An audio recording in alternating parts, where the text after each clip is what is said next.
Hey guys, it's Kevin Davis from Detailer's Helper, and today we're going to talk about part 2 of our pricing information, how to set your pricing for doing detailing.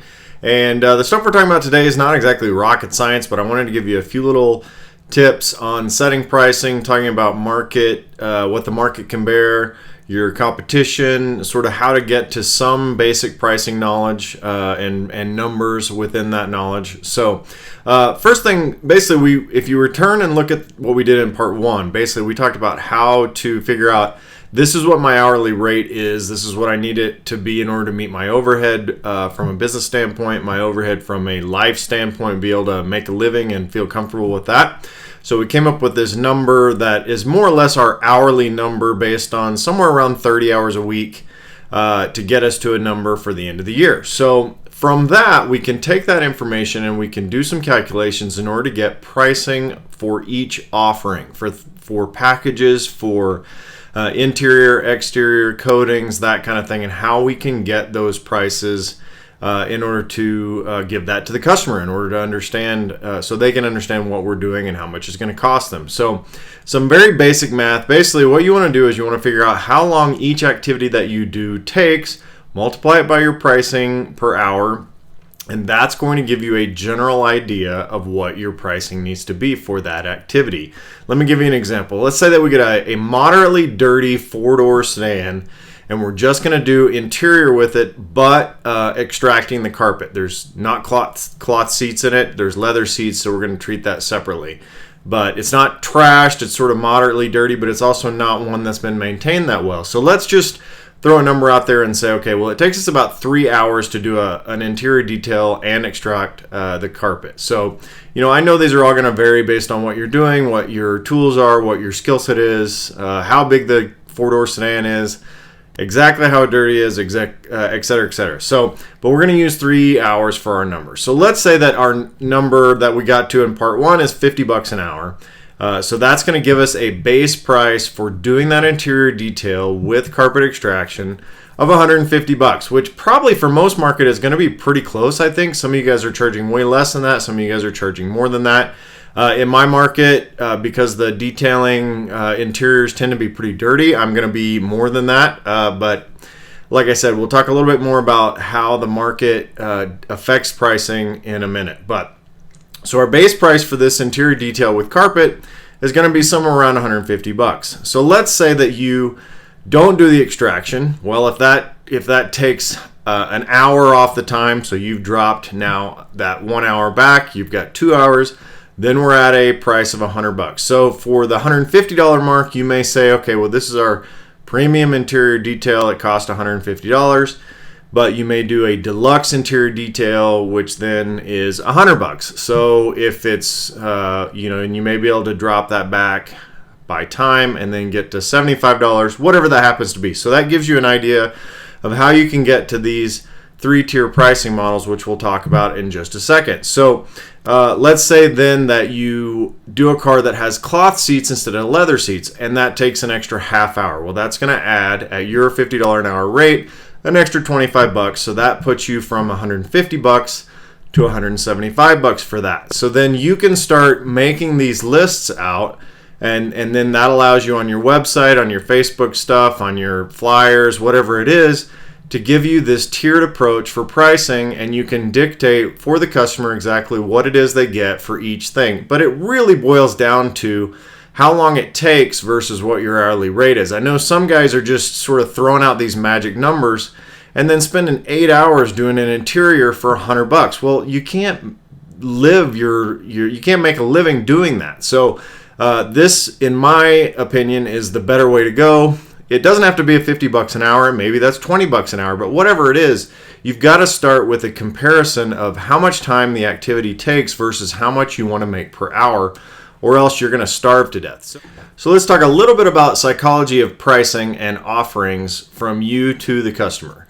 There's a pretty well-documented 3-tier pricing model thing that's out there, and if you Google that phrase, 3-tier pricing model, you're going to see quite a bit of information about the psychology about how customers choose which product to buy or which service to buy based on your pricing model, based on what the offering is, then based on ultimately the price and their expectations for value. So it's a little different when it's coming to a pricing model in the service industry versus a product-based pricing model and how that works, but it still, I think, applies. So I would suggest that you give this a try, see how it works with your customer base, see how it works with your pricing and all of that.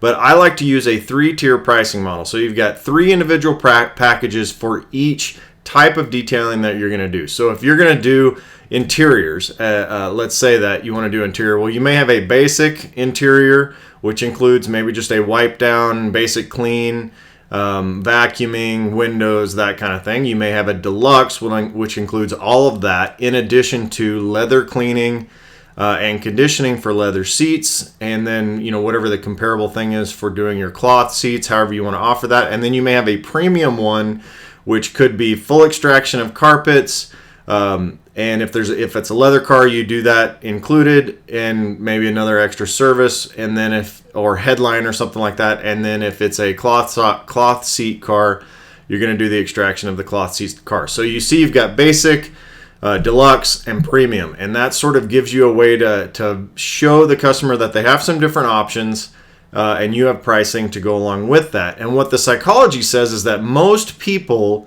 will look at that, and because of the way your brain works and the value proposition that you're giving them, they will most often choose the premium package given that choice. And when you're talking about detailing in the service industry, the how dirty the car was to begin with factors in there a little bit, so it's not cut and dry. But I like to use this model in both my service stuff and my product stuff, and I think it works quite well. So that's the 3-tier pricing model. All right, so we've talked about the 3-tier pricing model. We've talked about how to get to a task-based price with hour and number of hours, and then the price per hour.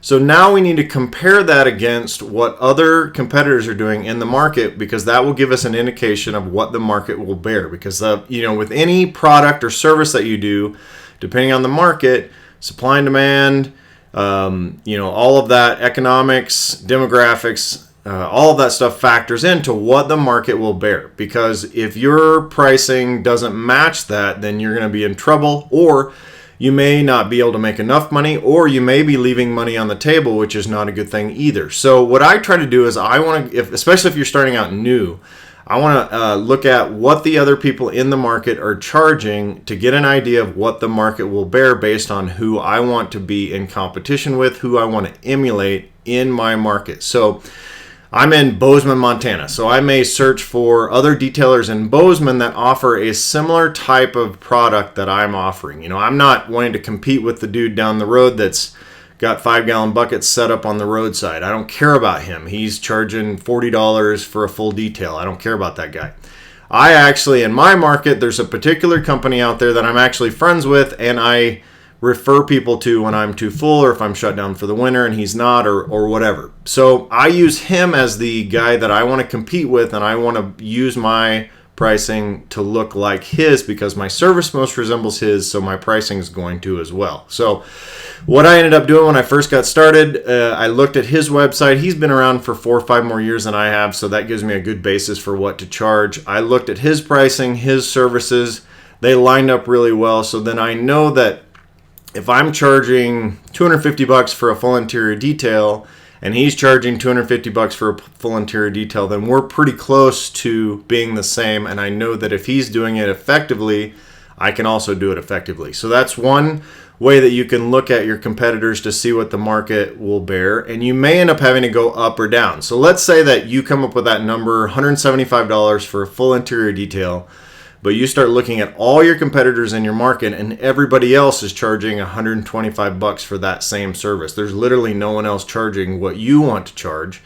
Then you're probably going to have to adjust downward unless you can figure out a way to differentiate yourself to a point where that $50 difference is not that big a deal. And that takes a little bit of experimentation and a little bit of sort of going through the motions to figure out whether you can make that happen.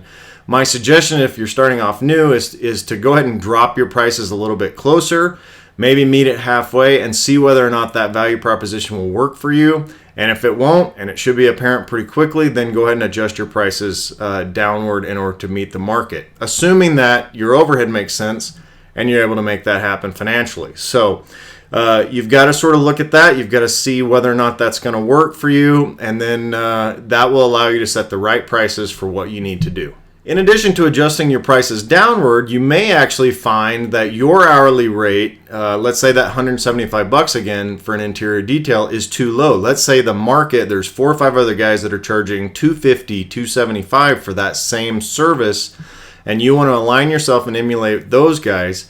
Then it's possible that you may need to go ahead and raise your prices, or else people will see you as the cheap alternative to everybody else in town. And in my opinion, I don't think that any detailer, at least the ones that I'm trying to educate, want to be in that cheapest guy in town sort of category. So you may end up having to adjust your prices down. You may actually need to adjust your prices up so you're not leaving stuff on the table and you're continuing to reinforce that value proposition that we've talked about before. So we've talked a lot about in both these parts about setting this hourly rate, what the market will bear, and all that. So let's just do a disclaimer here that if you're new starting out, you figured out for all of your stuff that you need to make $100 an hour, that still needs to be with what your current market will bear. If you're in a town of 8,000 people, you're up to your ears in debt, and therefore your hourly rate needs to be a certain amount, and you're 2 to 3 times what the average is in your area, you're going to need to rethink this business. I'm sort of bearer of bad news here, but